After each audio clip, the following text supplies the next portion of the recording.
Свою любимую собаку старик похоронил еще 2 года назад, в лесу под старым деревом. Очень горевал он по своему другу и часто навещал его могилку. Старик когда-то работал в этих краях лесником, правда, от дел он уже давно отошел в силу преклонного возраста и спокойно жил на пенсии. А год назад умерла его жена, и остался пожилой мужчина совсем один в своем стареньком доме. Эта неделя выдалась у старика очень неприятной. Коза сорвалась с веревки и пропала неизвестно куда. Оставалось одно — идти искать животное в лес, если, конечно, она еще жива. Старик даже представить себе не мог, чем обернутся эти поиски. Идя по знакомой тропе, мужчина увидел что-то белое недалеко в кустах. Старик уже подумал, что нашлась его беглянка, и поспешил к ней, но вместо привычного козьего крика, в ответ он услышал тихий жалобный вой. Медленно раздвигая кусты, мужчина увидел небольшую собаку около дерева. «Что же ты тут забыл, дружок?» — спросил вслух мужчина, но ответа не последовало. Подойдя ближе, старик понял причину, по которой животное находится здесь. Пса привязали к дереву. Старик снова начал закипать. Да что ж за несправедливость то творится на белом свете? В мире бардак, даже в лесу бардак. Как можно взять и привязать пса к дереву? Старик был зол на весь мир. Подойдя ближе к собаке, мужчина начал развязывать животное, но вдруг взгляд его упал на белый конверт, на котором сидела собака. Медленными движениями старик взял конверт и начал его открывать. Внутри было письмо, которое было подписано детским почерком. Руки мужчины затряслись, и он начал читать. «Здравствуй, добрый человек.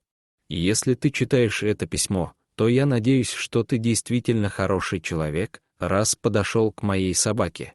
Мне ничего не оставалось делать, кроме как совершить этот поступок. У нас проблемы в семье, и мой папа постоянно пьет, ругается с мамой, а потом вымещает злобу на нашей собаке.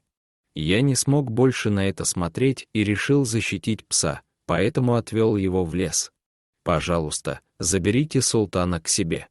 Старик пустил скупую слезу. Последний раз этот суровый человек плакал еще в раннем детстве. Ему было жалко незнакомого мальчика и его собаку. Он с ужасом думал о том, что мог бы сегодня не найти султана, и бедный пес бы остался в этом лесу навсегда. Ребенок в силу своего возраста не подумал об этом. Он считал, что все делает правильно для своего друга, и собака обязательно попадет в хорошие руки. Старик быстро отвязал пса, одной рукой взял поводок, а другой нежно погладил султана по голове. «Козу завтра пойду искать, а сейчас надо срочно покормить эту собаку», — подумал старик. Коза на следующий день вернулась домой сама.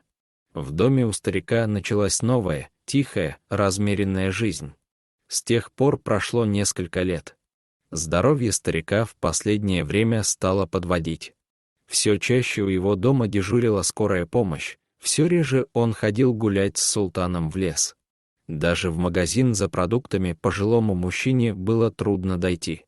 И вот как-то раз возле магазина появился султан, один, без своего хозяина. Продавщица сперва хотела прогнать собаку, но потом увидела, что пес держит в зубах клочок бумаги. Это была записка от старика и вложенные туда несколько купюр. С тех пор так и повелось. Когда старик хворал, то пес приходил в магазин за продуктами для своего хозяина и для себя. Все местные жители любили и восхищались этой благородной собакой. Настоящий хозяин в доме и помощник, говорили они, в виде султана, идущего по дороге с пакетом продуктов.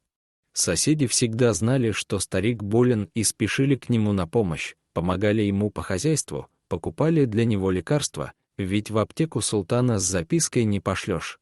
В один из зимних морозных дней на пороге магазина снова появился султан. Только привычной записки у него не было. Собака металась по магазину и громко скулила. Гриша, муж продавщицы, подошел к нему, погладил по голове и попытался успокоить. Потом выглянул в окно и стал всматриваться вдаль. Смутная догадка омрачило его лицо. Со стариком что-то страшное случилось. Не зря пес прибежал и мечется по магазину. И свет не горит в доме у старика, и дым из трубы не идет. А на дворе мороз. В душе была паника. Супруги переглянулись и, не сговариваясь, бросились на улицу к соседу. Султан бежал впереди, как будто показывая дорогу. На кровати лежал старик и совсем не двигался. Вера бросилась к нему, схватила руку, стала щупать пульс. Распахнула одеяло, приложила голову к его груди. Сердце слабо, но стучит, приступ у него. Закричала Вера. «Срочно вызывай скорую!»